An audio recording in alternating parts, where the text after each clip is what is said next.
Greetings and welcome to the CBRE Group Second Quarter 2025 Earnings Call. At this time, all participants are in a listen-only mode. A question-and-answer session will follow the formal presentation. If anyone should require operator assistance during the conference, please press star zero on your telephone keypad. As a reminder, this conference is being recorded. I would now like to turn the call over to your host, Chandni Luthra, Global Head of FP&A and Investor Relations for CBRE Group. Thank you. You may begin. Good morning, everyone, and welcome to CBRE's Second Quarter 2025 Earnings Conference Call.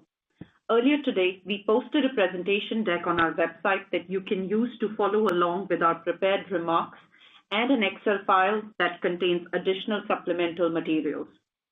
Today's presentation contains forward-looking statements, including without limitation, statements concerning our business outlook, business plans, and capital allocation strategy, as well as our earnings and cash flow outlook. These statements involve risks and uncertainties that may cause actual results and trends to differ materially. For a full discussion of the risks and other factors that may impact these statements, please refer to this morning's earnings release and our SEC filings. We have provided reconciliations of the non-GAAP financial measures discussed on our call to the most directly comparable GAAP measures, together with explanations of these measures in our presentation deck appendix. Throughout our remarks, when we cite financial performance relative to expectations, we are referring to actual results against the outlook we provided on our first quarter 2025 earnings call in April, unless otherwise noted. Also, as a reminder, our resilient businesses include facilities management, project management, property management, loan servicing, valuations, other portfolio services, and recurring investment management fees. Our transactional businesses comprise property sales, leasing, mortgage origination, carried interest and incentive fee in the investment management business, and development fee. I am joined on today's call by Bob Sulentic, our Chair and CEO, and Emma Giamartino, our Chief Financial Officer. Thank you, Chandni, and good morning, everyone. The strong momentum we exhibited to start the year continued in the second quarter. Despite uncertainty in the macro environment, occupier and investor clients largely proceeded with executing their plans. Both our resilient and transactional businesses achieved strong double-digit revenue growth. Resilient revenues rose 17%, surpassing the 15% growth rate for transactional businesses. Resilient revenue growing faster than transactional revenue during a market recovery attests to the progress we've made with our resilient businesses. We are especially focused on our two new segments, building operations and experience and project management, and are pleased with the progress they are making. In BOE, we continued to grow revenue at a mid-teens rate and delivered significant operating leverage. As the year unfolds, we expect to identify more opportunities to benefit from synergies available across our nearly 8 billion square foot management portfolio. Project management achieved strong top-line and SOP growth.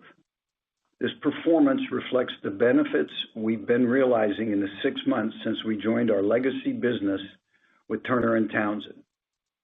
Although we saw some impact from large corporate clients slowing their capital spending, this was more than offset by continued strong gains across the rest of the project management business, underscoring the resilience Turner & Townsend's legacy business has contributed to the combined platform. Our advisory segment had an excellent quarter as sales and leasing transaction activity was strong around the world.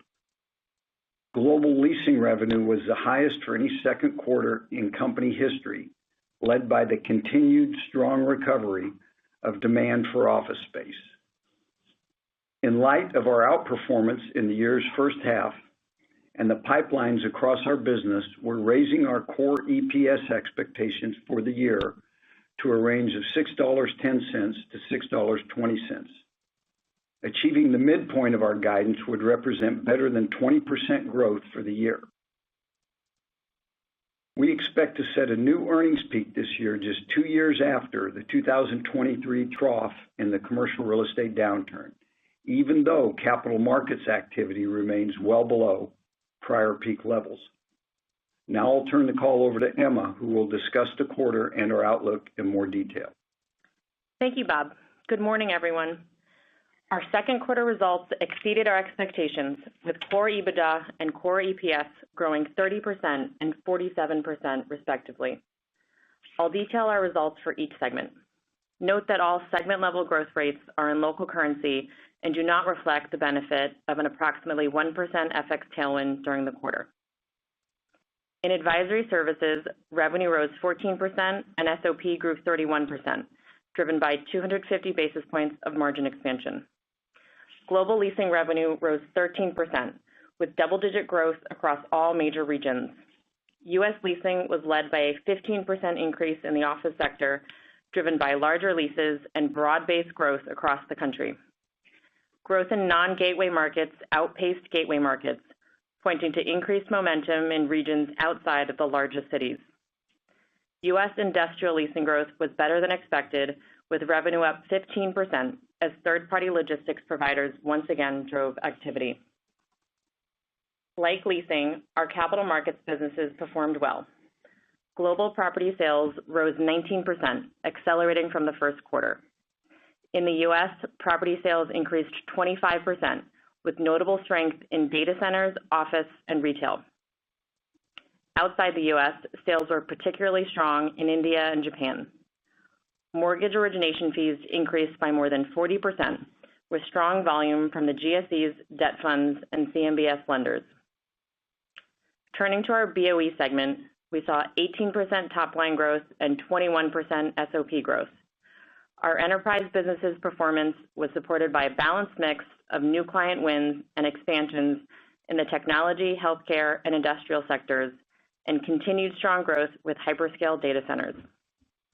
Our local business once again delivered double-digit revenue growth, led by ongoing success in the UK and the US. In property management, we secured another major portfolio mandate from a large institutional investor. In the project management segment, we achieved 13% revenue growth and 18% SOP growth. The Turner & Townsend CBRE project management integration is progressing well. Turner & Townsend's legacy business delivered mid-teens revenue increases across most regions, with notable growth in its largest geography, the UK. The legacy CBRE project management business saw low double-digit revenue growth, led by the financial services and energy sectors. This is notable given a slowdown in capital projects from some clients who are most impacted by the uncertain economic environment. In real estate investments, segment operating profit was up, in line with expectations for the quarter, although against a light comparison with the prior year. In investment management, we saw growth in recurring revenue and recurring SOP, and AUM ended the quarter at $155 billion, an increase of $6 billion from the end of Q1, mainly driven by favorable currency movement. Although certain investors remain cautious on making capital commitments, we anticipate capital raising will continue its upward trajectory, building on the positive momentum of the past 2 years. In development, operating profit was in line with our expectations as we anticipate most of our asset sales to occur in the fourth quarter, including a few data center development sites. The estimated profits embedded in our in-process and pipeline portfolio remain consistent with last quarter at approximately $900 million. Now I'll turn to our balance sheet and capital allocation. On a trailing 12-month basis, we generated $1.3 billion of free cash flow, in line with expectations. We continue to expect over $1.5 billion of free cash flow for the full year, with full-year free cash flow conversion toward the high end of our long-term target range of 75 to 85%. During the quarter, we completed a $1.1 billion bond offering and expanded our revolving credit facility, increasing our liquidity to $4.7 billion. We repurchased a modest amount of shares as we continue to balance M&A opportunities with buybacks, in line with our long-term capital allocation strategy. Net leverage stood at just under 1.5 turns at quarter end, and we continue to expect to end the year with about 1 turn of net leverage, absent any large M&A. As Bob mentioned, we are increasing our full-year core EPS guidance to a range of $6.10 to $6.20. This forecast is based on constant currency and would increase by at least 10 cents based on today's forward FX curve. Our increased earnings outlook is driven by outperformance in advisory and BOE and is underpinned by the assumption that the economy remains resilient with limited risk of a recession later this year. With that, I'll turn the call back to the operator for questions. Thank you. At this time, we'll be conducting a question and answer session. If you'd like to ask a question, please press star 1 on your telephone keypad. A confirmation tone will indicate your line is in the question queue. You may press star 2 if you'd like to remove your question from the queue. For participants using speaker equipment, it may be necessary to pick up your handset before pressing the star keys. To allow for as many questions as possible, we ask that you each keep to one question and one follow-up. Thank you. Our first question comes from the line of Anthony Paolone with JP Morgan. Please proceed with your question. Great, thanks. Good morning. My first question relates to the leasing business and more particularly in office. If we go back to, I think, the last couple quarters of last year and the first quarter of this year, office had kind of been up, I think closer to maybe 30% perhaps, or at least in the U.S. And I think that was up about 15 in the quarter. And so just trying to understand if the comps get a lot harder as we go into the back half of the year, or if any demand you think was maybe pulled forward, or what needs to happen to see office continue to show a strong leasing recovery? Tony, the comps do get tougher. The leasing business is going quite well now for office buildings. It's expanding. The momentum is expanding from Park Avenue type locations in the gateway cities to a broader swath of the gateway cities, and now in a very big way in the second tier markets and smaller markets below that. And we're seeing several things contribute to that. One is there's just no doubt that there's some element of a return to the mean with COVID so far in the rearview mirror. Secondly, we know from the work we do with our corporate clients here in the U.S. and around the world that they really are serious about using office space to get their employees connected, more productive, more excited about the companies they work for. And that's been a big plus for us in that business. So you have all those things going on. We expect office building leasing to continue to be strong. One of the things that's going to create some challenges is lack of supply in certain areas. But the compares do get tougher as 2025 rolls on. Okay, thanks. And then just my second question is, Bob, you mentioned, I think in your prepared comments, just potential synergies that you're working on in BOE. And just curious if you can give us any additional context on order of magnitude and what that can mean for, say, 2026, I'm guessing, by the time it takes effect. We're not ready to quantify that yet.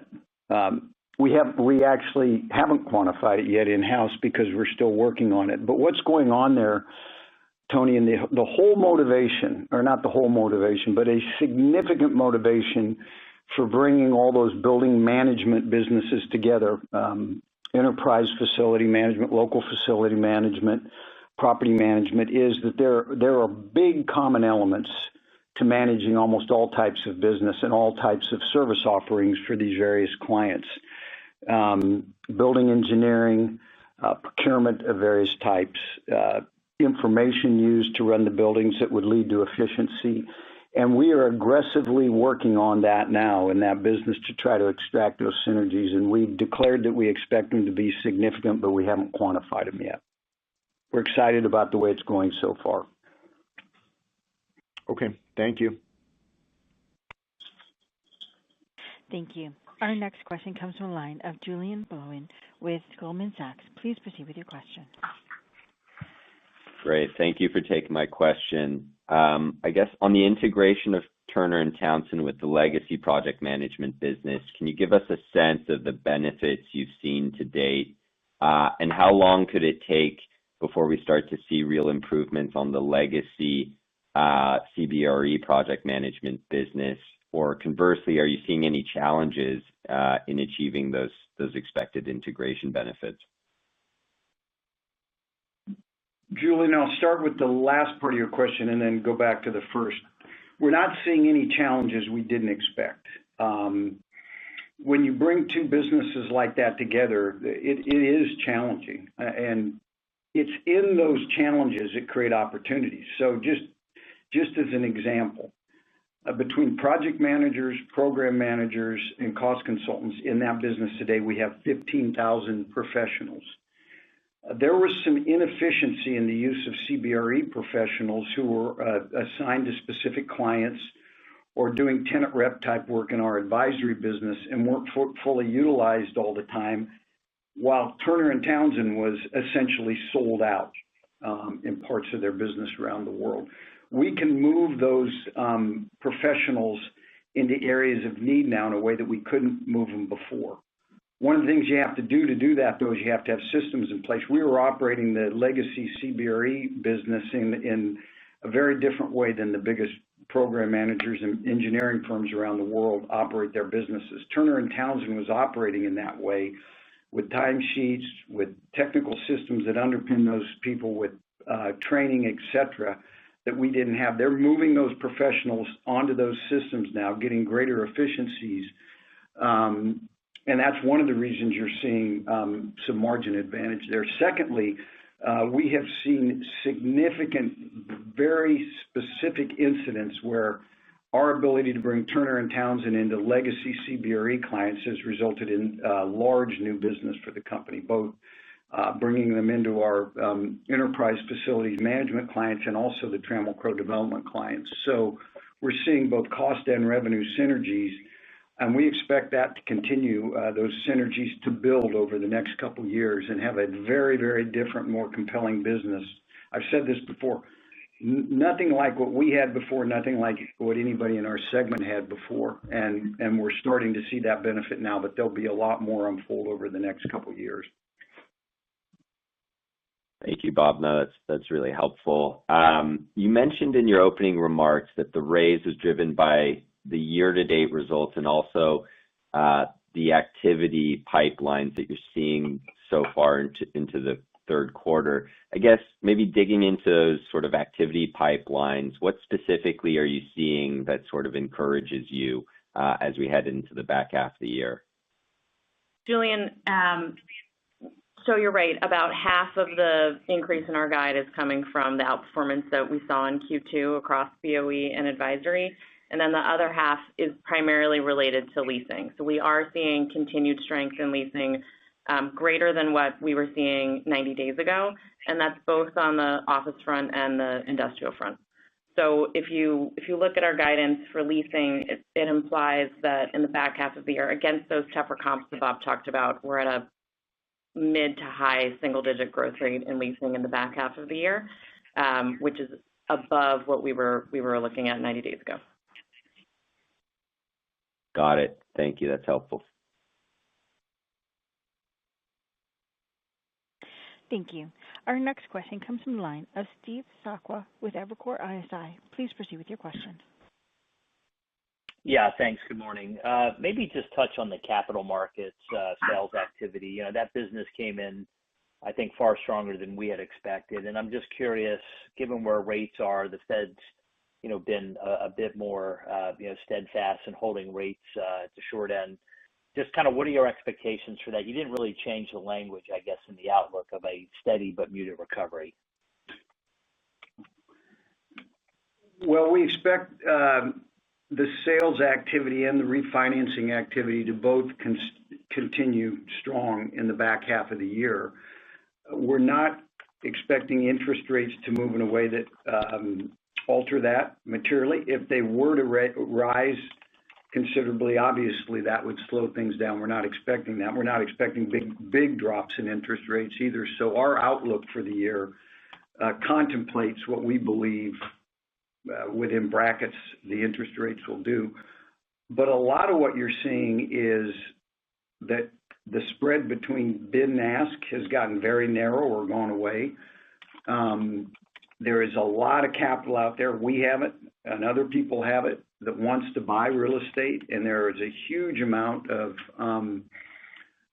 sell-side interest on the part of owners of real estate that haven't been able to sell it for the last few years. And as Emma said, we ended the quarter with a strong result, but we also ended the quarter with strong pipelines going into the back half of the year. And I think I'm going to turn it over to Emma and let her comment on how July has started to unfold. The other thing is there are a lot of refinancings that need to be done. And so that's happened. That's helping the mortgage origination side of our business. Emma, you might want to comment on July. Yeah, so Steve, in July, in the U.S., our sales activity has been very strong, and so we are seeing a bit of a pickup. I think one thing to note about the second half of the year is we are expecting continued strength and likely more strength in U.S. sales in the back half of the year, but that we are seeing some slowdown in sales in Europe, and so that is offsetting it slightly.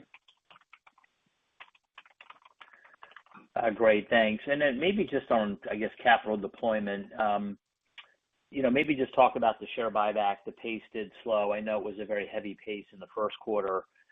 I guess maybe what's embedded in guidance for the back half of the year, and I guess how price sensitive are you kind of on the buyback, or is it at this point a bit more programmatic, assuming that M&A does not take place?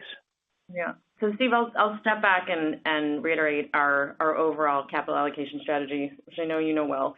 We always prioritize M&A, and we fill in with buybacks if we're not deploying the same amount of capital that we generate in free cash flow in a year.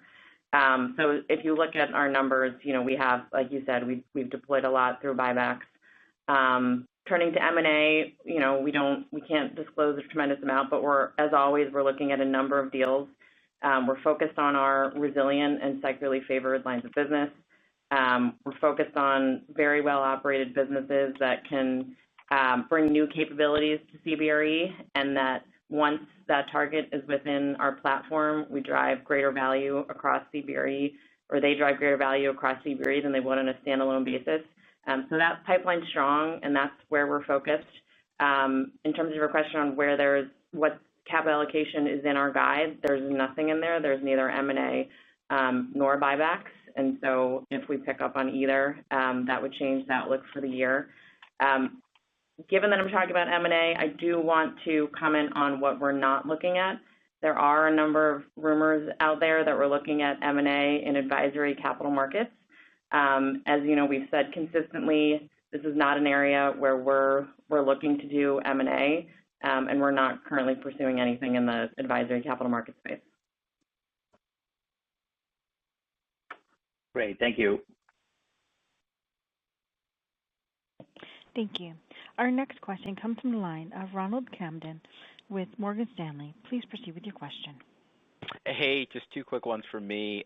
Just going back to the BOE, the presentation mentioned some of the benefits from the combined platform.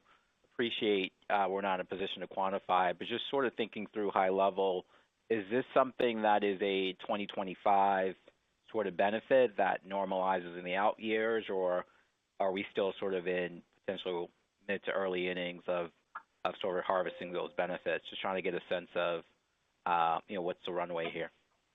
Ron, I'll take that. So what you're seeing in our guide, and you saw significant margin improvement in BOE in the first half, and that is a result of primarily the cost work that we did in the back half of 2024. We are working on some additional opportunities for operating leverage now. I don't expect that to show up materially in 2025, but it could. But what's in our guidance is really no additional operating leverage in BOE in the back half of the year. So everything that we're working on now, I would expect to show up in 2026. Helpful. And then just to follow up on the property sales, would be great if you guys could just walk us through just sort of what happened post-Liberation Day up until sort of the recovery and the strong July that you talked about. Like, did things pause? Did they not? And as you're thinking about sort of tariff negotiations to the back half of the year, presumably there's not really baking in any more headwinds, I suppose. But just what happened and how you're thinking about it would be great. On the sales front in the U.S., we had a very strong April, and that was as a result of deals continuing to get done, that were in the works pre-Liberation Day. We did see a slight slowdown in May and June, and then in July, like I said, it's picked up pretty materially and is at this point, July is tracking above April. Great. Thanks so much. Thank you. Our next question comes from the line of Stephen Sheldon with William Blair. Please proceed with your question. Hey, thanks. Just one quick one for me. Can you just talk some about your expectations for project management revenue growth in the second half of the year? I think there were some reporting factors that made that look more like high single-digit growth this quarter versus low teens on an underlying basis. So would we be right to think that growth there is likely to remain at least in the double digits in the second half on both a reported and adjusted basis? Just any detail on the outlook for project management growth.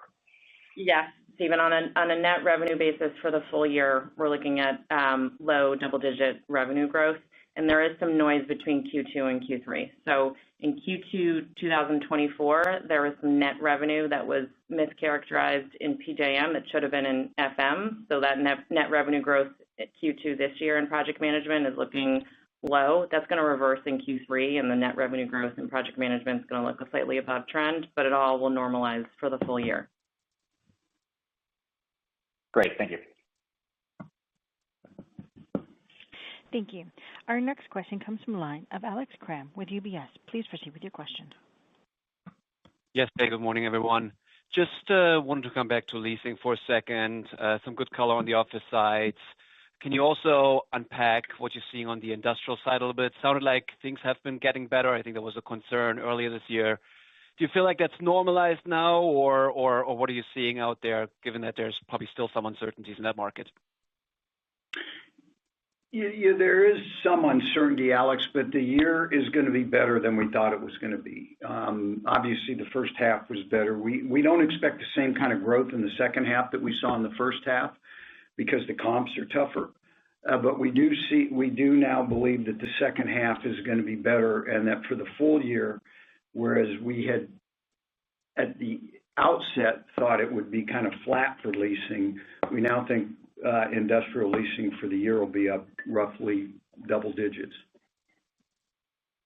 Okay, very good. And then maybe this is a little bit too specific and early, but obviously New York City is a very important market for you guys and everyone. Seems like more uncertainty in real estate, given some of the mayoral election uncertainty, I guess, if that's the right way to put it. Anything you can comment on in terms of the discussion you've been having with various constituents? Any sort of pause you're seeing already? Or anything we should be concerned about, or you're thinking about here? We're not seeing anything in our pipelines that would suggest that the politics in the city are going to slow things down.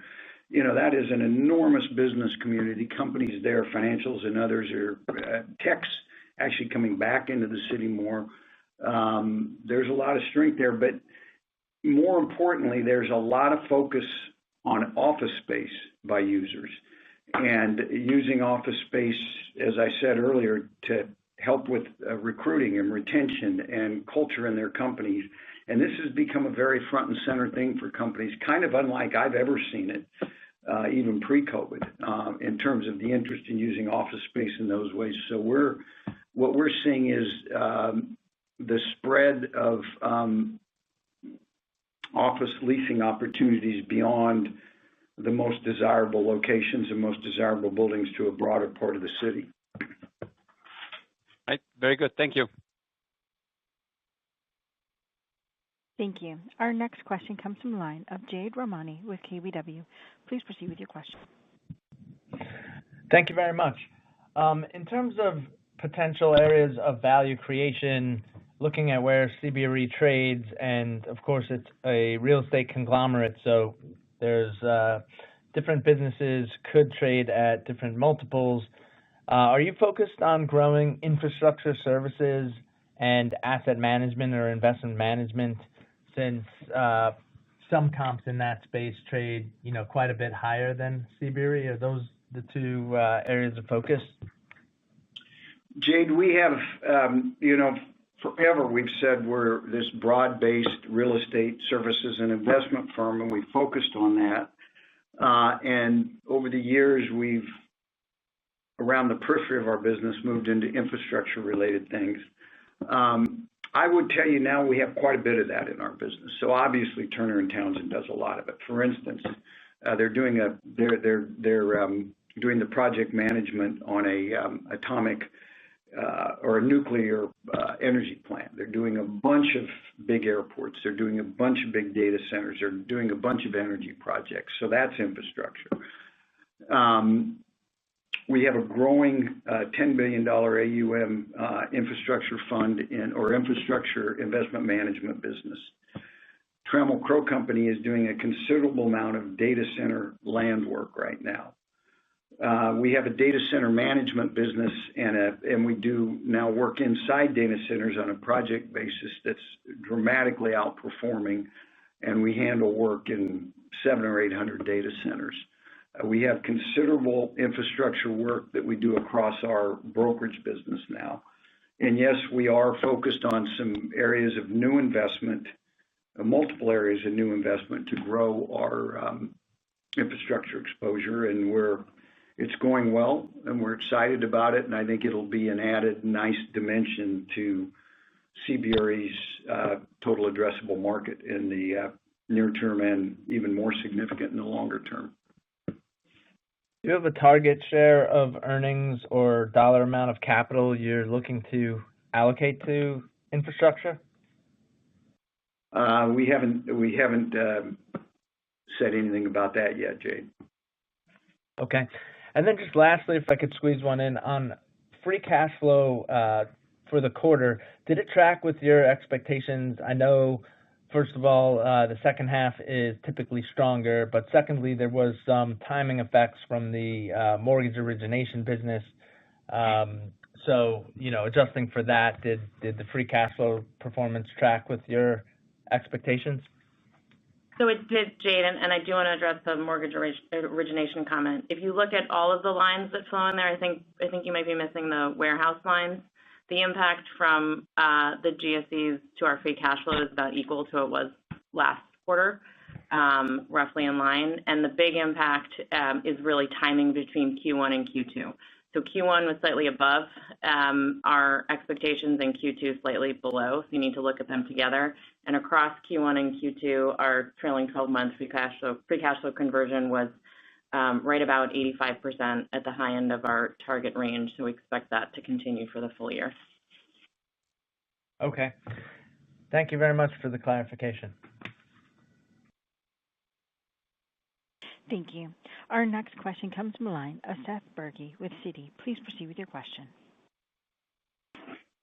Hi, thanks for taking my question. I just wanted to go back to your comments on expectations for the capital markets activity, and maybe if you could just talk a little bit about client behavior. It sounds like it's expected to improve, but are clients, waiting for interest rate cuts, or is it more, where we have more clarity on tariffs? Just a little bit about how your conversations with clients are trending there. Well, clients would like interest rate cuts. I don't think they're waiting for them.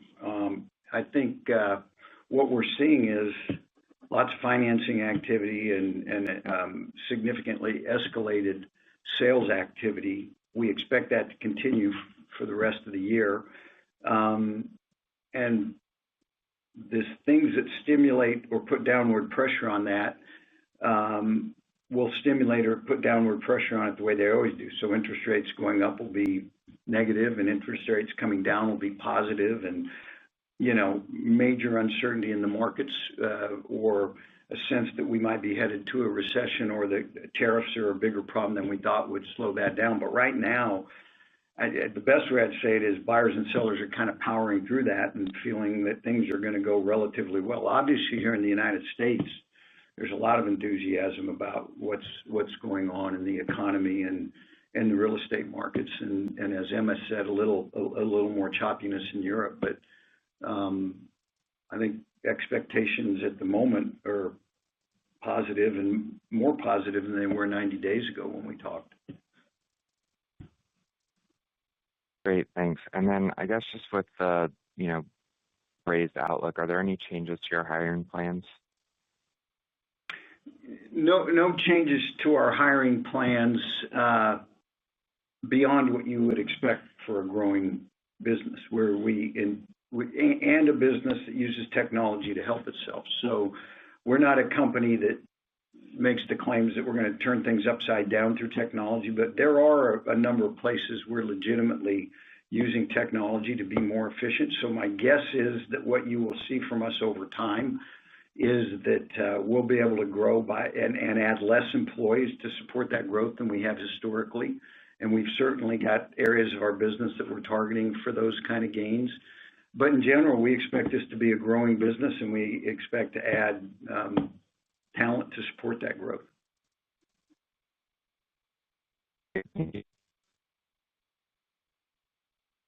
Thank you. Our next question comes from the line of Peter Abramowitz with Jefferies. Please proceed with your question. Yes, thank you. I think you called out in the press release that capital markets activity, your outlook's strong, even though capital markets activity is sort of well below the prior peak.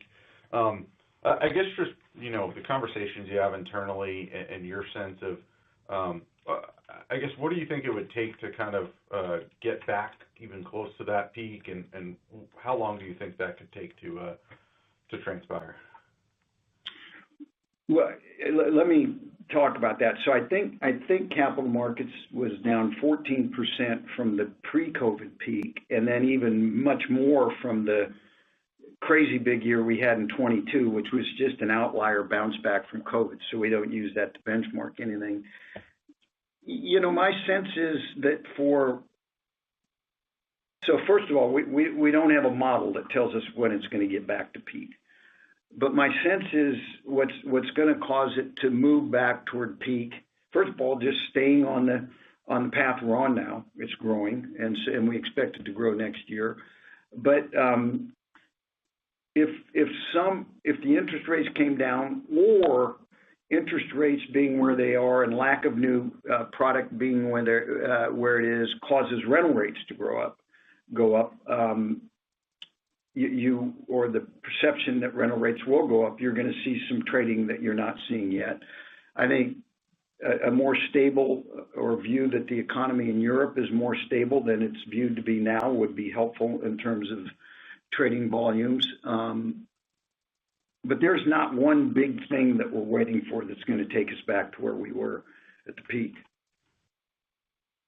Sure, that's helpful. Thank you. And then to go back to the question, I think earlier about New York City specifically, I don't think you disclosed it anywhere, but do you know specifically, can you quantify what your exposure to the New York City market is, whether it's, I guess, revenue or some other metric? I think our earnings in New York, when you add it all up, are probably 5 or 6% of our company's overall earnings. Got it. That's helpful. Thanks for the time. Thank you. Ladies and gentlemen, that concludes our time allowed for questions. I'll turn the floor back to Mr. Sulentic for any final comments. Thanks for joining us, everyone, and we'll talk to you at the end of the third quarter. Thank you. This concludes today's conference call. You may disconnect your lines at this time. Thank you for your participation.